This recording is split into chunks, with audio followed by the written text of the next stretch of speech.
aking pagmasdan ang kalawakan, hindi ko maunawaan ang iyong dahilan kung bakit ako'y pinili mo tinalagaan. Hindi ko kayang isipin, hindi ko kayang sakatin ang pag-ibig mo, Jesus, na iyong binigay sa akin. Salamat, Panginoon!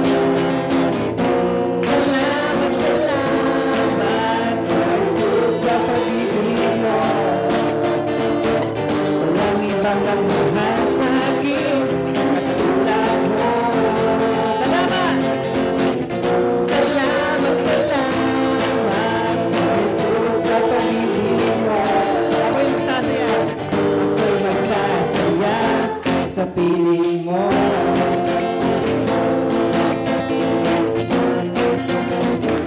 Kung may pagsubok man, pagkagipitan, ako ay may lalapitan. Jesus, ako ka, aking sandigan, hindi mo ko pagbabayaran. Hindi ko kayang isipin, hindi ko kayang sugat. Ang pag-ibig mo, Jesus, ang pag-ibig mo, Jesus, na iyong binigay sa akin. Salamat, Panginoon! Salamat, Jesus, sa pag-ibig mo. Walang iba, Panginoon. Walang ibang nagmahal sa akin at tulad mo. Salamat! Salamat, Jesus, sa pag-ibig mo. Ako'y magsasaya. Ako'y magsasaya sa piling mo. Isa pa, salamat! Salamat, Jesus, sa pag-ibig mo. Walang iba, Panginoon. Walang ibang nagmahal sa akin at tulad mo.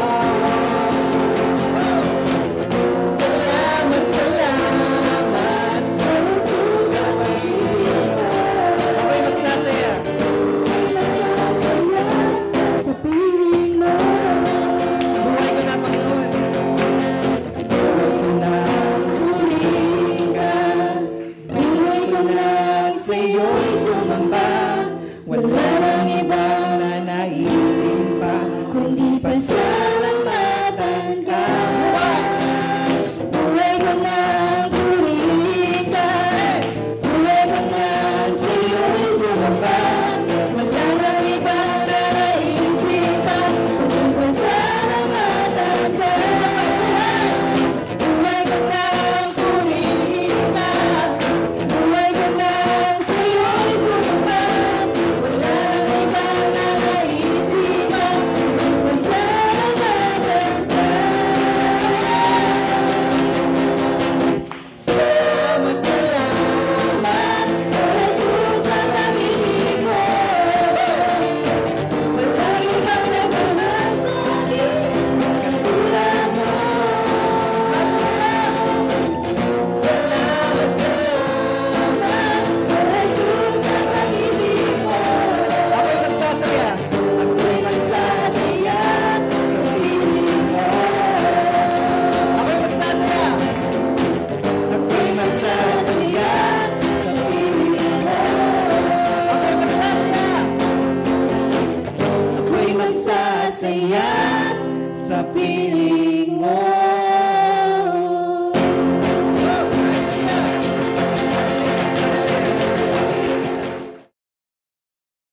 Ang title ng message ko is The Unshakable Faith to God. Okay? Siguro marahil iniisip nyo kung gaano ito kalalim, di ba? I-explain ko po sa inyo. Okay? But bago po ang lahat, binabati ko po dito yung mga bisita natin, first time na nakapunta. Tiyak na natutuwa si Lord dahil maraming angels na nagdidiwang ngayon sa langit dahil maaaring makarinig ng kanyang salita. Amen? Okay, bago po ang lahat, tayo po muna yung manalangin. Father in heaven, we glorify your name. I pray to speak to us right now. What do you want us to hear, O Lord? Strengthen our faith unto you always in our daily works in life, O God. Bless us, O God, through these words that I'm going to share to them, O God. And let thy name be exalted. Use me, Lord God, as an instrument to share thy word. This we ask in Jesus' name we pray. Amen and amen. Okay. Sabi nga dito, no, in our Christian life, akala natin pag tayo ay Kristiyano na, nandun na tayo sa bedo process. Na parang isipin natin, lagi na tayong masaya at wala nang problema. Totoo kaya yun? Okay. Tapos nito magugulat na lang tayo. Bigla na lang may nagkasakit. Di ba? Pagkatapos nito, maya-maya makikita na lang natin, nagkaroon na tayo ng financial difficulties. Medyo kinakapos na yung ating, kinakapos na tayo. After that, may maririnig tayong may nasunugan, may naaksidente, etc., etc. Meanwhile, magtatanong tayo kay Lord, Lord, akala ko ba pag Christian, okay na? Bakit ako dumaranas nito? Ang sabi nga sa James chapter 1, verse 2 to 4, Dear brothers and sisters, when troubles of any kind come your way, consider it an opportunity for great joy. For you know that when your faith is tested, your endurance has chance to grow. So let it grow, for when your endurance is fully developed, you will be perfect and complete, needing nothing. Ano ba yung tinatawag natin unshakable faith? What do you mean by unshakable faith? Unshakable faith means believing beyond the test. Ibig sabihin nito, kahit matindi na yung dinaranas nating mga problema sa buhay, katulad ng na-share kanina ni Brother Arman, di ba? Nagpunta pa siya dito, yung si Nanay Yoli nasa ospital, no? Pero kahit gaano ng katindi yung dumaranas na tayong problema, hindi tayo bibitiw. And we believe that God will continue help and deliver us. Amen?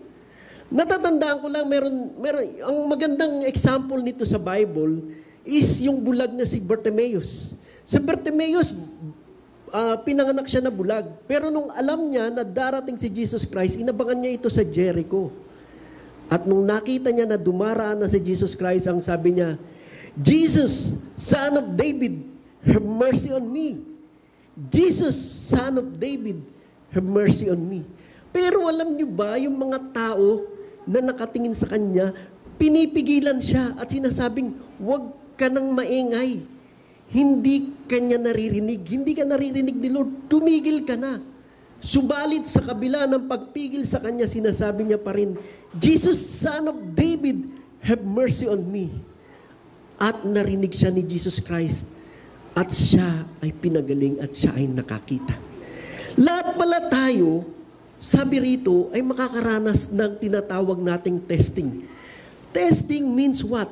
Testing means process. Pinoprocess pala tayo. To fulfill the purpose of God into our lives. Sabi nga kanina sa binasang ko, no, consider it an opportunity for great joy. For you know that when your faith is tested, your endurance has a chance to grow. Mag-grow pala tayo through this testing. Sabi nga dito, the most important power we possess is faith. If we don't understand the situation, just have faith to God. Kapag daw dumaranas kayo ng iba't ibang mga pagsubok sa buhay at hindi nyo na alam ang gagawin ninyo, ang sabi rito, just have faith to God. Faith is believing and conviction that create confidence. If we lack of confidence, it means we lack of faith. Kaya nga ang faith natin kay Lord, tinetest para makita kung totoo itong authenticity, kung totoo itong real, kung yung tinetest yan, titingnan talaga ni Lord kung may faith talaga tayo sa Kanya. Para yung gold, di ba yung gold dinadaan sa apoy hanggang sa magiging gold siya. Di ba? Bigyan natin ng pinakamalakas ng palakpak si Lord. Amen. Meron daw isang puno na ang pangalan niya is bamboo. Ano ba sa Tagalog ng bamboo? Kawayan, di ba? Yung kawayan daw yun, ano daw siya, pinutol siya, biniyak-biyak. At pagkatapos nun, ibinalad daw siya binilad siya doon sa araw ng matagal. Siyempre, kung ikaw yung bamboo, mainit yun, di ba? Pagkatapos nun, pagkabilad sa kanya, ang ginawa, kinuha siya at pinutol ng tig-10 piraso na gantong kahaba. Okay? Nung naputol na siya, inisa-isa siya at kinayas. Alam niyo yung kinayas? Ganun. Pag tayo kaya kakayasin, masakit kaya yun. Di ba masakit? Pagkakaya sa kanya, yung 5 piraso, gumawa ng star, at pagkatapos, yung dulo nun ay tinali ng pagkahigpit-higpit. Pag tinali ka ng mahigpit, masakit, di ba? At yung 2 star ay pinagpatong at kumuha ng alambre at diniina ng paghigpit. At pagkatapos nun, alam niyo ba nangyari? Yung 2 star na yun, ini-stretch. At pagka-stretch, nilagyan ng mga 3 inches na kawayan dun sa gitna. At pagkatapos nun, pinakuan ng pakong bakya. Ipako kaya tayo ng pakong bakya. Di ba masakit, di ba? At pagkatapos nun, nilagyan siya ng paste. Pag tayo kaya lagyan ng paste sa katawan, di ba malagkit? Wow, malagkit, di ba? Pagkatapos nun, pagkalagay ng paste, nilagyan siya ng cellophane. At pagkalagay ng cellophane, ibinilad na naman siya sa initan. At pagkainit-init na naman. At pagkalagay ng cellophane, binilad sa initan, nilagyan ng mga burloloy at ng buntot. At pagkatapos nito, alam niyo ba kung ano nangyari? Inilagay siya doon sa taas at maraming tao ang puri sa kanya. Ganon din tayo. Minsan nakakaranas tayo ng mga pagsubok sa buhay, pero once na mapagtagumpayan na natin ito, tayo ay lalakas at magkakaroon tayo ng endurance. Palakpakan po natin si Lord. Amen. Sabi nga dito, no? We have 4 points to have unshakable faith to God.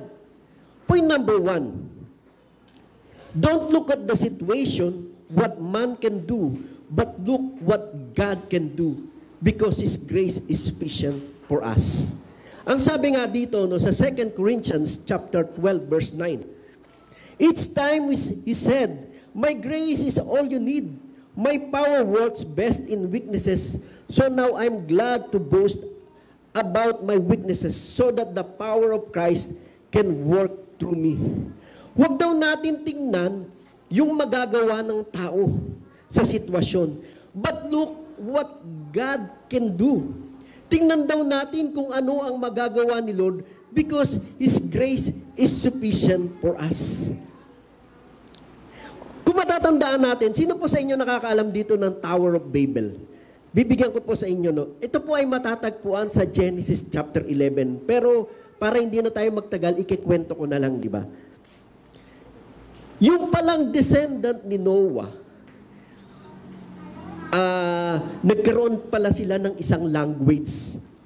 Ngayon, dahil itong mga descendant ni Noah, mga skilled worker, magaling sila. Mahusay. Kumbaga, mahusay sila. Ngayon, nagkaisa sila dahil mahusay silang tao. Ang ginawa nila, nag-meeting sila. Sabi nung kanilang pinuno, dahil mahusay tayo, sabi niyang ganun, gumawa tayo ng isang bagay na para sumikat tayo. Sabi niyang ganun, anong gagawin natin? Gagawa tayo ng isang tower which the purpose is to reach the heaven. Parang sinasabi na para ipakilala kay Lord na mas magaling kami sa inyo, sa iyo. Ngayon, ang nangyari dito, no? Tinayo nila itong tower at pagkataas-taas at ang husay nilang gumawa. At sabi nila, habang ginagawa ito, sabi nila, pag natayo ito, sisikat tayo. Subalit hindi nila alam, pinagmamasdan pala si Lord, ni Lord. Nung nakita ni Lord, nakausap niya yung angel, sabi niya ganun, hayaan niyo ba yung mangyari yun? Ang sabi ni Lord, maganda na, sabi ng angel, maganda naman ang ginagawa. Ang sabi ni Lord, kapag ginawa nila yan, makakalimutan na nila ako at sila na lamang ang makikilala. At alam nyo ba yung ginawa? Dahil nakita ni Lord na masama yung motibo ng mga tao, alam nyo yung ginawa? Bumaba si Lord. And they're confused their language. Dahil iisa yung language nila, na-confuse yung language nila at nagkaroon ng iba't ibang language. Hindi sila nagkaintindihan. Paano na, halimbawa, Pilipino, bigla nag-iba ng speak ng ibang language. Hindi na sila magkaintindihan. To make the long story short, dahil hindi na sila nagkaintindihan, sila ay nagkawatak-watak at hindi na nila naituloy yung bagay na yun. Kaya nga ang ibig sabihin ng Babel, confused their language dahil may masamang balak ang tao. Palakpakan po natin si Lord, okay? Okay. Meron ng isang mayaman, no? Sabi niya, nasa akin ang lahat. Kumbaga wala na akong problema, sobrang yaman niya. Kaya lang nakita niya, yung sa sobrang yaman niya, nung bumagyo at nagkaroon ng tinatawag na ng earthquake, yung yaman niya, ang bilis mo wala, di ba? Hindi tayo pa pwedeng magmalaki kay Lord. We should humble before the Lord that without Him, we can do nothing. Kung matatandaan nyo, si Paul, nung siya ay si Saul pa lang, gusto niyang i-persecute yung the way. Yung sinasabing the way, sino tong the way? Yung mga Christians. Gusto niyang i-persecute, gusto niyang kalabanin yung mga Christians, which means to say, gusto niyang kalabanin si Lord. Kaya ba natin si Lord kalabanin? Di ba? At ang nangyari dun, dahil matalino si Saul mahusay siya sa Bible, lahat alam niya yun. Pero dahil pine-persecute niya yung mga tao ni Lord, ang ginawa sa kanya ni Lord, tinuruan siya ng leksyon. Siya ay nabulag. At nung siya ay nabulag, binigyan siya ng isang tsansa ni Lord. At nung siya ay nakakita, God uses him to preach the gospel to the Gentiles.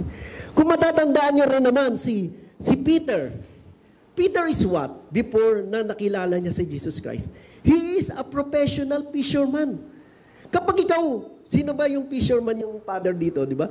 Kapag ikaw daw ay professional fisherman ka, ang mangyayari pa doon, magaling ka mangisda. At alam mo, pupunta ka doon sa pinakamalalim na lugar para ikaw ay mangisda. Kaya nung si Peter ay nagpunta doon sa pinakamalalim na lugar na yun, doon sa karagatan, wala siyang nahuling isda. Zero. Alam niyo ba na zero siya? At pagkatapos nito, malungkot siya. Subalit nakita niya si Lord. At ang sabi sa kanya ni Lord, halika Simon at tayo ay mangisda. Sabi ni Simon, Lord, ang tagal ko nang nangisda, maghapon, zero. Pero dahil sa sinabi mo, Lord, gagawin ko. At sumama siya kay Lord. At sinama niya si Lord at sila ay nangisda. At nung binaba niya yung lambat niya, dito mo makikita, iba yung power ni Lord. Sabi nga dito, no, don't look at the situation that man can do, but look but what can do. Palakpakan po natin si Lord. Meron ngang isang kwento, no?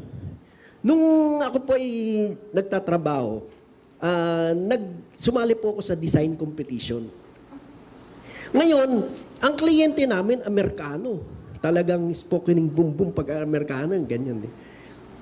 Nagpadala kami, nagbigay siya ng project at gumawa ako ng plano. Yung project na yun, nilagay ko dun sa blueprint. At sinabi sa amin ng Amerikano, no, this is yung exact date. Kinakailangan mag-meet kami. Ang akala ko, mag-isa lang ako. Hindi ko alam, dalawa pala kami.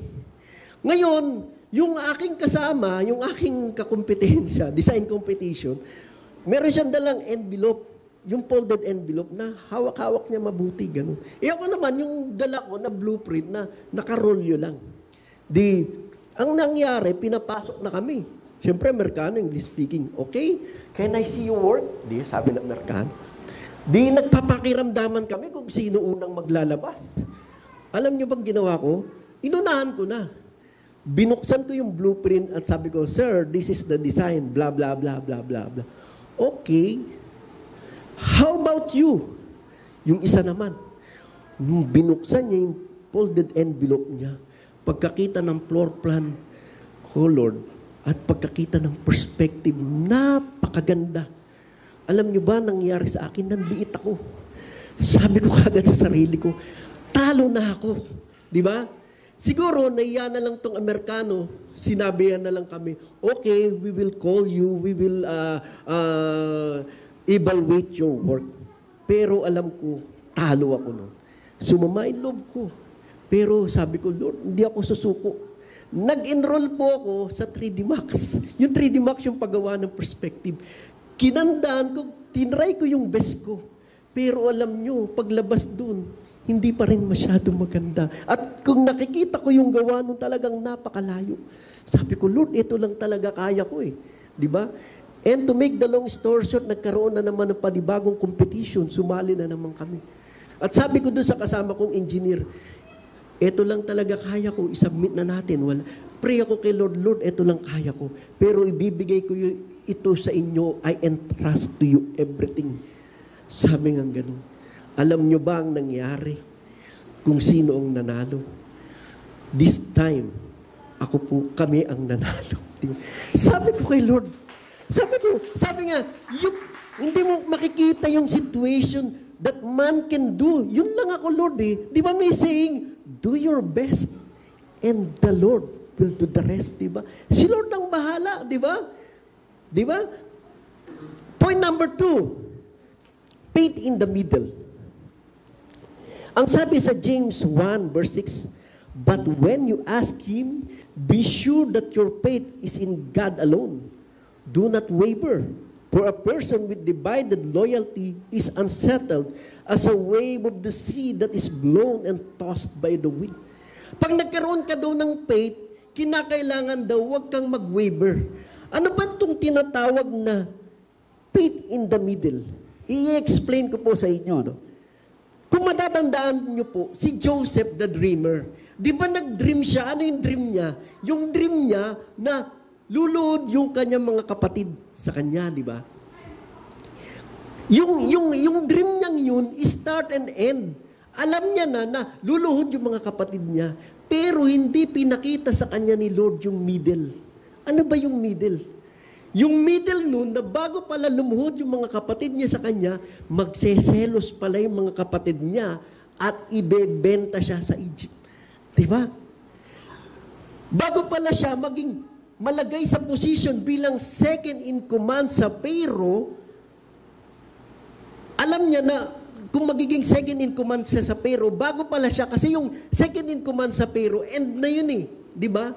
Hindi niya alam ano yung middle nito. Yung middle nito, yung mapapagbintangan pala siya ng asawa ni Potiphar na tinuksyo siya na hindi siya bumigay at makukulong siya. Hindi niya alam yun, di ba? Yun yung middle. At hindi pa rin dito nagtatapos, nakulong siya at meron siyang nakilala doon at ininterpret niya yung dream at pagkatapos nagtagal siya sa kulungan. That is in the middle. Mga kapatid, marami po tayong makakamtan mga bagay, pero bago po natin ito makamtan, magkakaroon po ng pagsubok in the middle. Kinakailangan doon daw natin mag-trust sa Panginoon in the middle. Kung matatandaan nyo rin si David. Si David, when he was what? When he was a shepherd boy, pinrapisi siya ni Prophet Samuel, that you will be the next king. Kung ako naman yung shepherd boy, ako pala yung magiging next king. Babantayan ko na yung trono ni Saul, di ba? Nandun, Saul, ang tagal mo naman umalis, no? But that is in the end. Ano yung middle? Hindi niya alam na bago siya maging king, harapin niya pala yung giant, which is si Goliath. Di ba? Bago pala siya maging king, i-chase pala siya ni Saul. Di ba? Tayong mga Christians, may mga pangarap tayo sa buhay. Pero bago natin ito makamtan, dadaan tayo sa middle. Di ba? We should have faith in the middle. Natatandaan ko lang dati, no? Malapit na po akong gumraduate. Ang nangyari nun, 2 na lang ang natitira kong subject, yung Design 10. Architecture, kasi ako nun, Design 10, Architecture student. Ngayon, yung Design 10 na yun, nasa 5th year na ako, gagraduate na ako. Yun yung end, gagraduate na ako. At nakikita ko, dahil thesis naman ito, may possibility na makapasa dahil groupings kami, dahil tulong-tulong. Hindi ko alam yung middle. Alam nyo ba yung middle? Meron pala ako na isang minor subject, which is yung Spanish 4. Alam nyo ba? Okay lang sana eh. Nabalitaan namin nung habang nasa Spanish 4 kami, sino po nag-Spanish 4 dito? No? Old curriculum na yun. Meron pa ba ngayon? Hindi po namin alam na yung professor namin, kinakailangan pala sa finals, kinakailangan declaim, ma-recite mo yung mi ultimo adios. Sino po nakakaalam ng mi ultimo adios ni Rizal? My brothers and sisters, 70 lines and 14 paragraph. Nung nalaman ito ng mga kaklase ko, nag-drop out sila. Halos kalahati na lang ang natira sa klase. Ngayon, hindi ako pwede mag-drop out. Pag tin-drop out ko to, hindi ako gagraduate. But, iniluhod ko po ito sa Panginoon. Sabi ko, Lord, ang bigat ng problema ko in the middle. Because of this minor subject, hindi po ako makakagraduate. Alam niyo ba ang ginawa ko nung iniluhod ko po ito kay Lord? Alam niyo po yung ginawa ko? Habang ginagawa namin yung Design 10, ako po ay nag-memorize ng mi ultimo adios. At to make the long story short, nung natapos na po yung Design 10 at pumasa na ako, eto na si mi ultimo adios. At ako po ay magre-recite. At nung ni-recite ko po siya, sabi ko, Adios patria adorada, Rayon del Sol querida, Perla del Mar de Oriente, Nuestro perdido eterno. At alam nyo ba, kung ano lang po yung nakayanan ko, yun lang po ang ginawa ko. At paglabas ko, pagkatapos ko mag-recite, sabi ko, Lord, kayo na pong bahala kung bumagsak man o hindi. But it is in the middle. I have faith unto you, Father God. Alam nyo po bang nangyari? To make the long story short, pumasa po ako. Palakpakan po natin si Lord. Okay, point number 3. Learn to believe and speak. Sabi sa John 11, chapter 43, verse 44, Then Jesus shouted, Lazarus, come out! And the dead man came out, his hand and feet bound in grave clothes, his face wrapped in headcloth. Jesus told them, unwrap him and let him go. Ginawa ito ni Jesus Christ. He speak. Ano yung sinabi niya? Lazarus, come out. At ano ang nangyari? And the dead man came out his hand and feet bound at nabuhay itong patay. Mas maganda pala, my brothers and sisters, once na tayo ay may faith kay Lord, we should believe and speak. For there is a power in your tongue. Diba? Si Jim Carrey, sino pa nakakakilala kay Jim Carrey? Yung sikat na comedian, di ba? Si Jim Carrey pala dati, noong 1985, hindi pa siya sikat. Ang tawag sa kanya yung standing comedian, yung siguro dyan lang sa tabi-tabi, di ba? Si Jim Carrey pala, noong 1985, gumawa pala siya ng check. Nakalagay doon sa check niya, $10 million. At nakalagay doon, kinita niya ito, acting services rendered.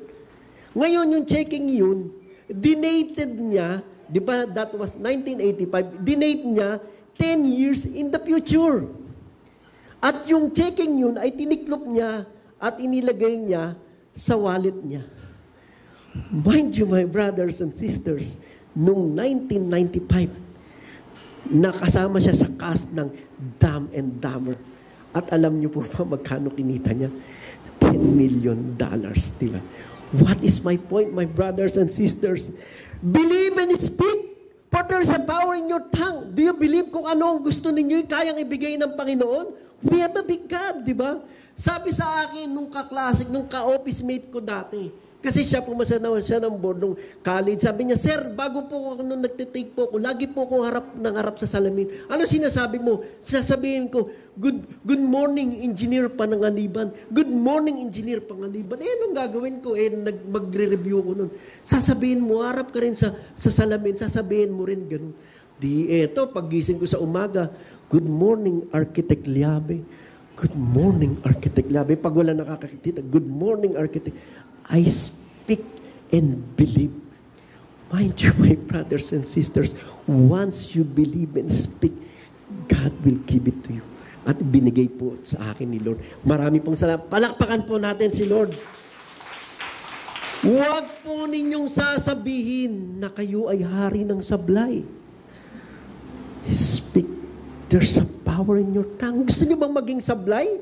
Di ba? Because we have a big God. Once you speak and believe yung mga positive things po, palakpakan po muli natin si Lord.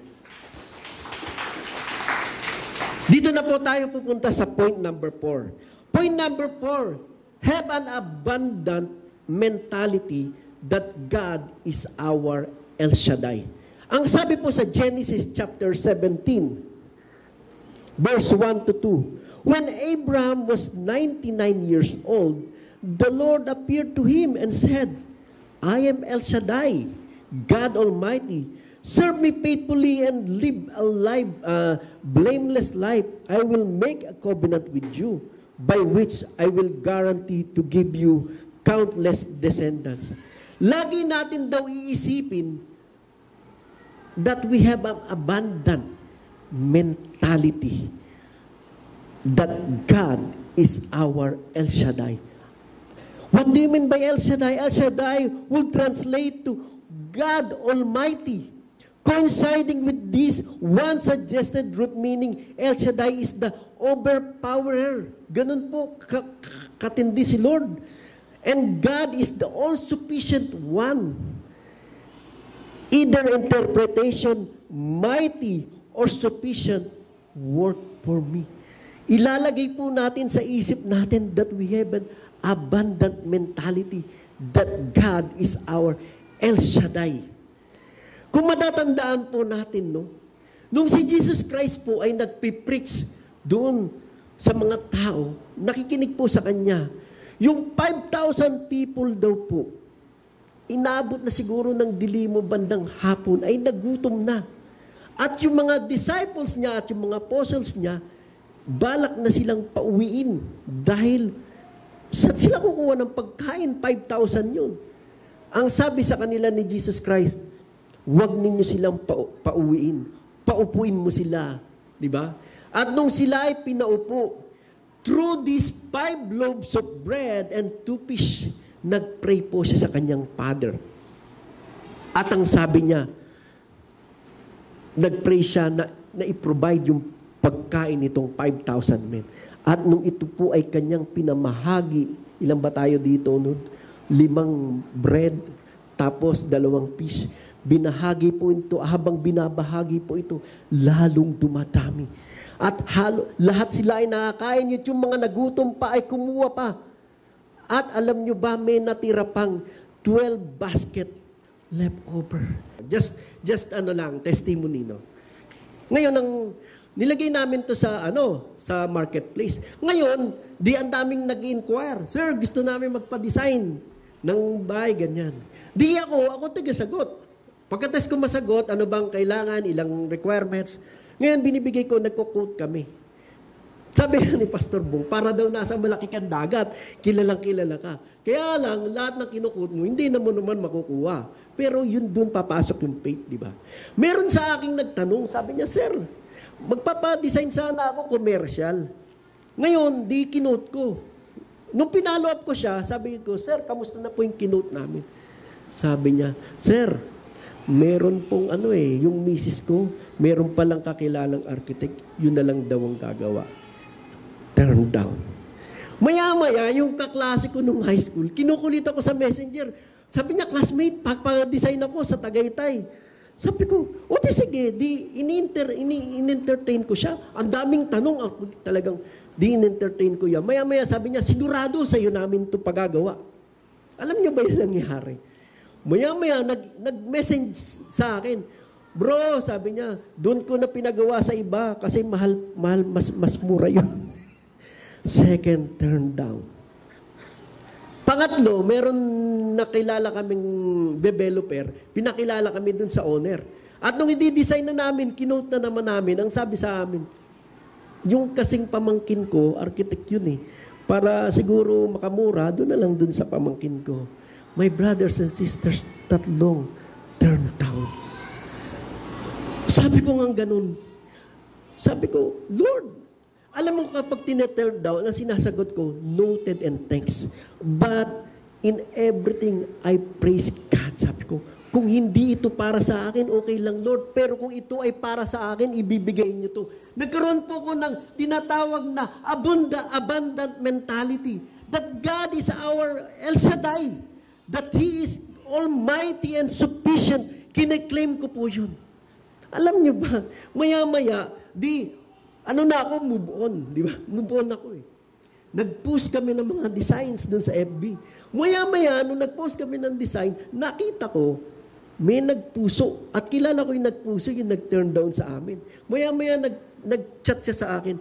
Architect, pwede ba magpa-design architectural lang? O sige, pwede. Di ba? Parang umalis, pero binalik ni Lord, di ba? Pangalawa, yung kaklase ko, sabi niya, bro, ano bang telephone number mo? Sabi ko, bakit? Kasi yung nakuha ko palang magdi-design, taga-Tarlac. Ang tagal, binawi ko yung pera ko. Sige na lang ako magpapadesign. True, di ba? At yung pangatlo, yung inintay namin, yung kliyente namin na pamangkin niya, ay sabi niya, alam mo naman, pagka mag-anak, ang tagal-tagal nang tinititigan yung plano, hindi matapos-tapos, nagmamadali ako, sa inyo na lang namin, Philip. 3. Just believe that we have abundant mentality. Kung tinurn down ka man niya, is there anything? Wala pong problema kay Lord. Ibabalik niya po sa atin yan. Siksik, liglig at umaapaw because we have an El Shaddai. Palakpakan po natin si Lord. Okay?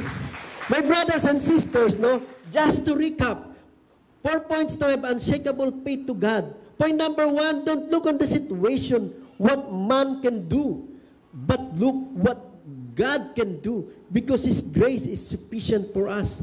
Point number 2, faith in the middle. Nandun po sa middle yung matitinding mga pagsubok. Doon po ron tayo magkaroon ng faith.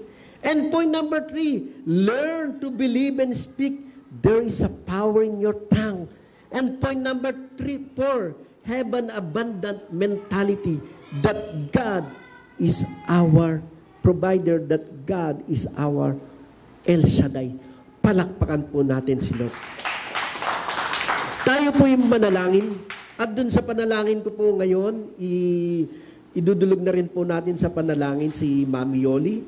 Okay? Tayo po yung manalangin. Ama namin Diyos na makapangyarihan, marami pong salamat, O God, sa patuloy na biyaya niyo na binibigay niyo po sa amin. Lord, truly Lord God, marami pong salamat, O God, na naintindihan po namin kung bakit minsan nakakaranas po kami ng mga pagsubok.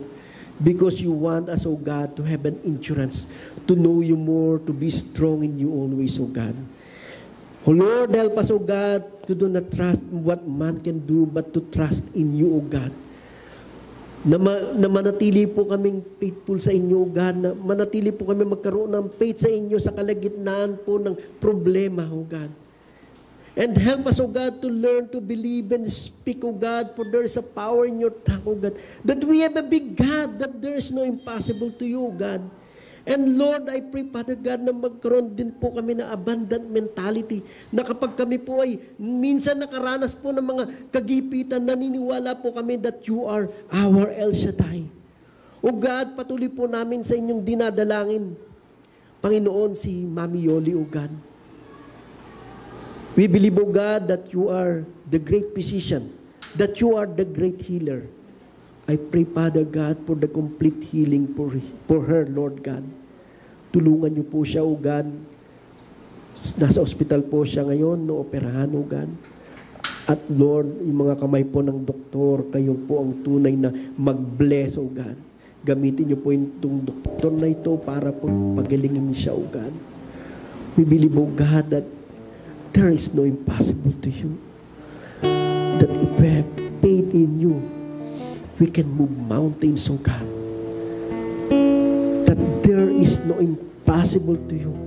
That even yung mga patay kayo na kaya niyang buhayin, yung mga may sakit, yung mga bulag ay kaya makakita.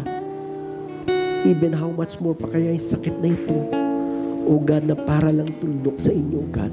We claim it, O God, right now, God, for the complete healing po, Mami Yoli, O God. Maraming pong salamat, Lord. Thank you very much for this word, O God, that we should have faith, we should have unshakable faith unto you always, O God. For you are always with us. And I bring back all these praises and glory. In Jesus' name we pray. Thank you, Lord. Palakpakan po natin si Lord. Amen. Sa pag-ibig mo, ako'y magsasaya. Ako'y magsasaya sa piling